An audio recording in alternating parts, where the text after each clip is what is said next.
Sa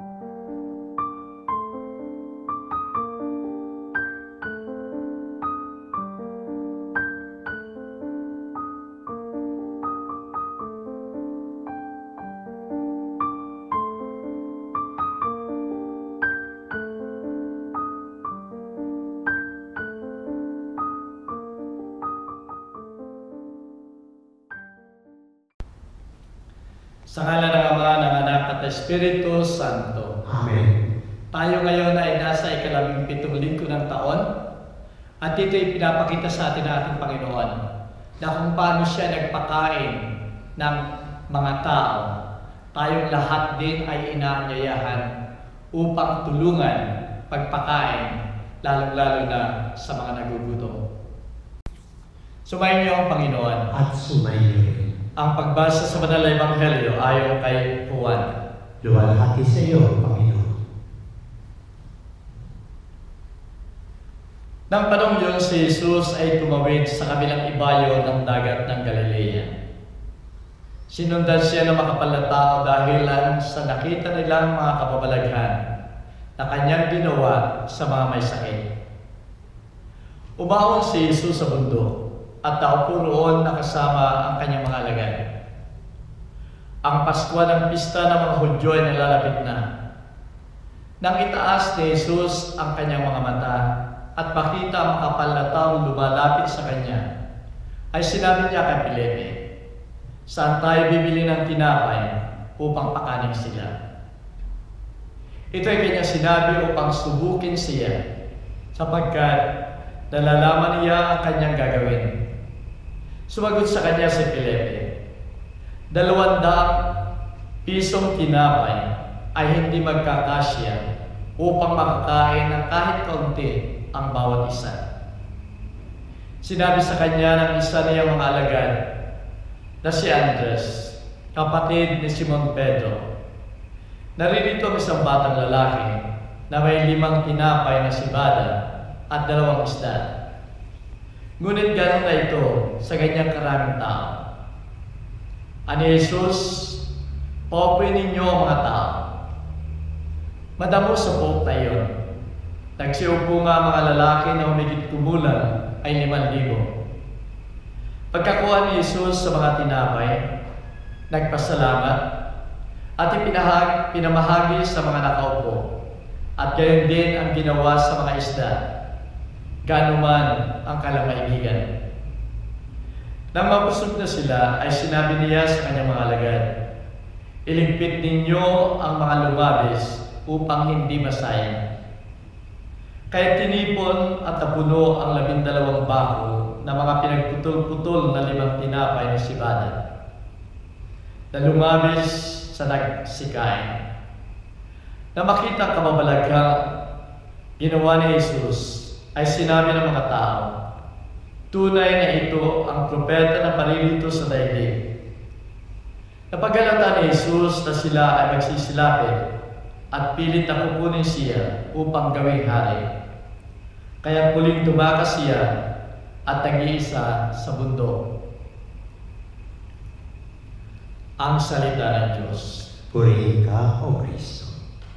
Minamahal ko mga kapatid sa pananampalataya, mayroong 25,000 na mga tao ang namamatay araw-araw dahil sa kanilang pagkagutom. Kasama dito ang 10,000 mga bata. Kaya nagtatanong ang karamihan, kung namamatay ang mga tao sa gutom, at nagawa ng ating Panginoon ang himala niya sa Banal na Ebanghelyo ngayon, bakit hindi gawin ng ating Panginoon na gumawa ng himala upang mawala ang mga kamatayang ito dahil sa pagkagutom? Pero minamahal ko mga kapatid, may isa pang katanungan na dapat nating sagutin. At ang katanungan yan,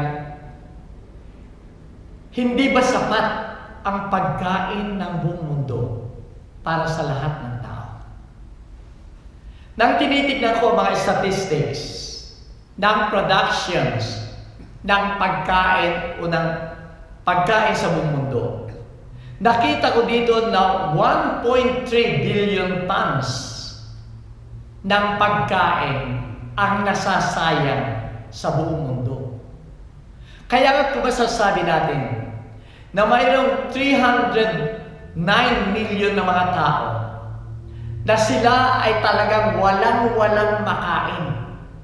O kaya yung 854 million na mga tao na kulang sa pagkain.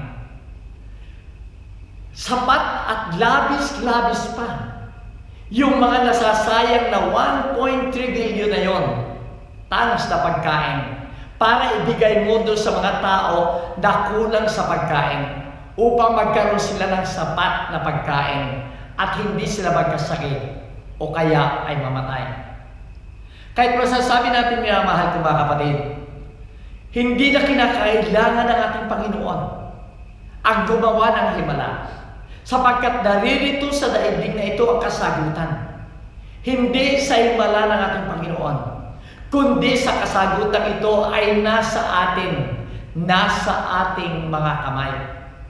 Kung sasabihin natin na tayo ay magtutulungan o yung mga leaders ay magkakaroon ng mga programa para mapakain ang lahat ng ito, sapagkat sa mga distributions na yon, doon nagkakaroon ng problema, nagkakaroon ng corruption, kaya hindi pantay-pantay ang pagbibigay. Hindi naaabot yung mga taong talagang nangangailangan o kaya ay nagugutom at nakukuha ng iba yung pagkain na dapat ay para sa kalangkapan. At kung titignan natin sa katayuan ito, wala nang gagawin ng ating Panginoon kundi gumawa ng himala para mapakain lamang yung mga walang pagkain. Pero hindi yun ang kinakailangan, minamahal ko mga kapatid. Sapagkat naririto ang tunay na kasagutan sa mga taggutom-ugutom na nadarama ng ating kapwa. Sa kadahilan ng ito, ay nais kong bigyan ng ibang interpretasyon ang himala na ginawa ng ating Panginoon.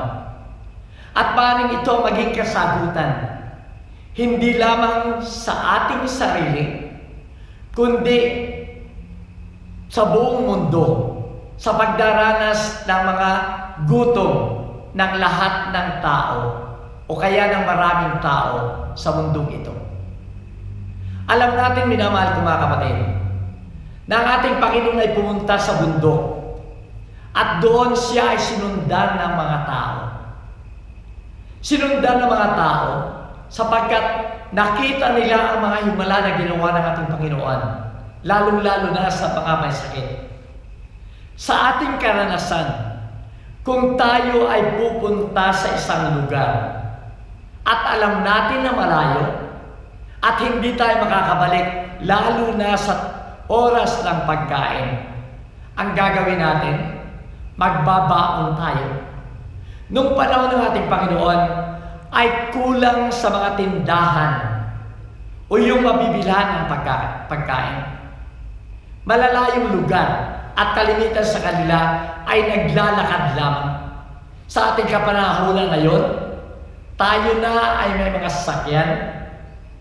Marami ng pagkain tayong mabibili kung saan man tayo pupunta, pero tayo ay nagbabaon pa rin kung tayo hindi makakabalik sa oras ng pagkain sa ating tahanan.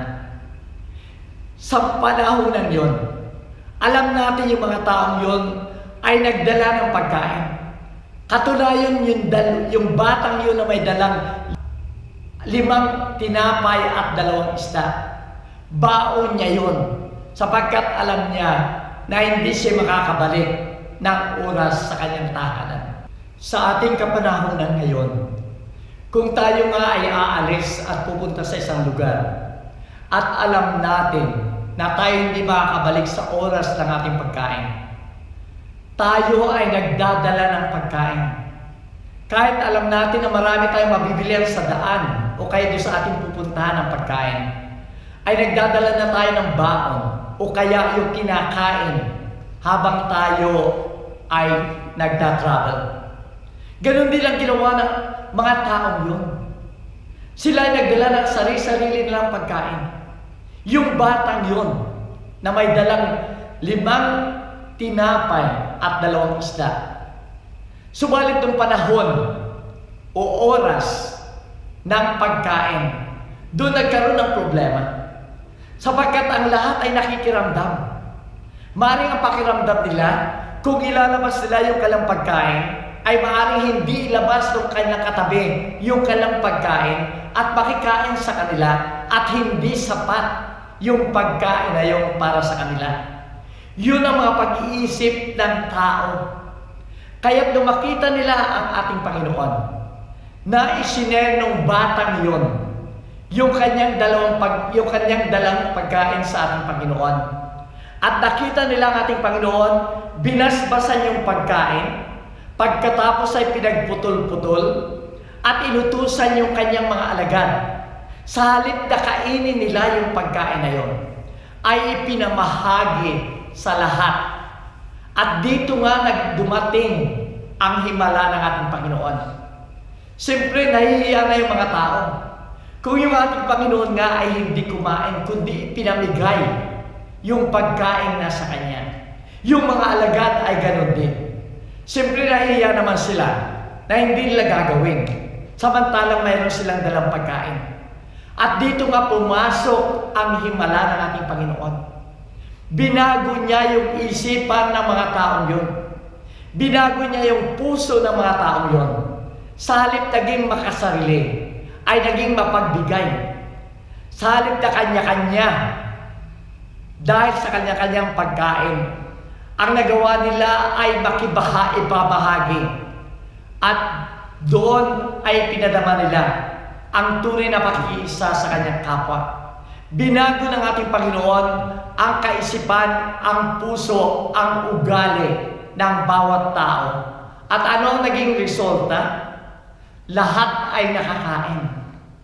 At hindi lamang yun. Labis-labis pa ang pagkain. Pagkaraang ang lahat ay kumain ng sapat. Minamahal ko mga kapatid, ito ang kinakailangan ng mundong ito ngayon. Kinakailangan sapagkat marami sa atin nga ang namamatay sa gutom. Sapagkat marami ang makasarili. Marami ang ganun ang pag-iisip na kanya lamang, pinaghirapan lamang niya at hindi niya maaaring ibahagi sa kanyang kapwa. Kung ito ay patuloy na mangyayari, patuloy kang magdaranas ng hirap ang mundo. Patuloy kang maraming mamamatay dahil sa gutom. Subalit kung babaguhin natin ang ating pag-iisip, ang ating ugali, magkakaroon ng tunay na kapayapaan, tunay na kasaganaan ang mundong ito. Minamahal ko mga kapatid, ito ang himala na kinakailangan ng mundong ito. Kung nais nating mawala ang lahat ng problema, digmaan man yan, inggitan man yan, mga pagtatalo sa iba't ibang bansa, hindi pagtulong sa kapwa. Ang kinakailangan natin ay ang himalang ito upang ang lahat ng problemang ito ay mawala. Dapat magsimula sa mga leaders ng mga bansa na dapat ay mayroong programa na aabutin yung lahat ng mga tao na nangangailangan. Dapat ang programang ito ay maisakatuparan. Walang korupsyon, kundi panay pagmamalasakit sa kapwa, pagtulong sa kapwa, at sa ganon, makita natin ang lahat ng nangangailangan. Ito'y kailangan din ng lahat ng mga tao. Dapat ay sumunod ang lahat sa mga batas.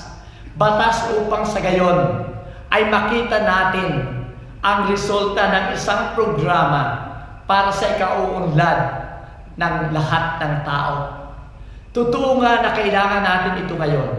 Subalit ito ay hindi mangyayari, kundi ito magsisimula sa bawat isa sa atin.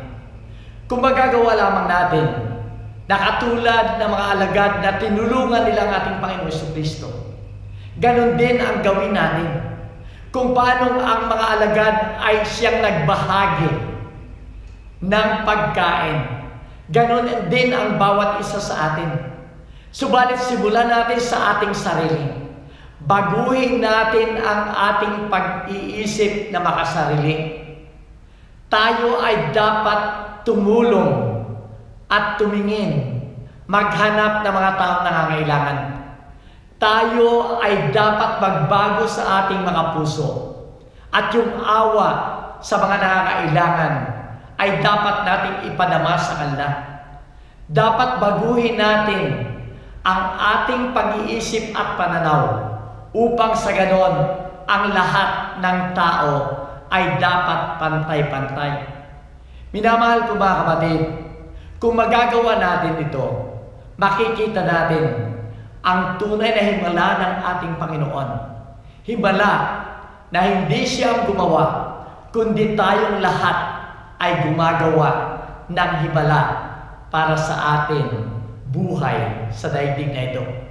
Kaya nga kung tayo man ay nagsisimula ng tumulong sa ating kapwa, ipagpatuloy natin ito.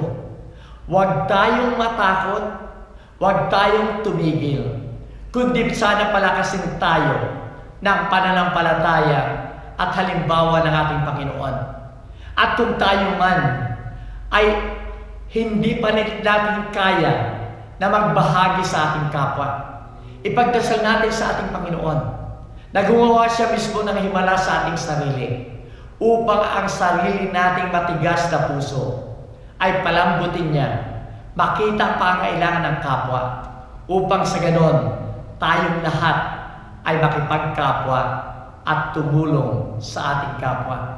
Ito ang masasabi natin, at ang ating Panginoon ay siya nasa atin kung tayo ay nagmamahal, nagmamalasakit sa ating kapwa.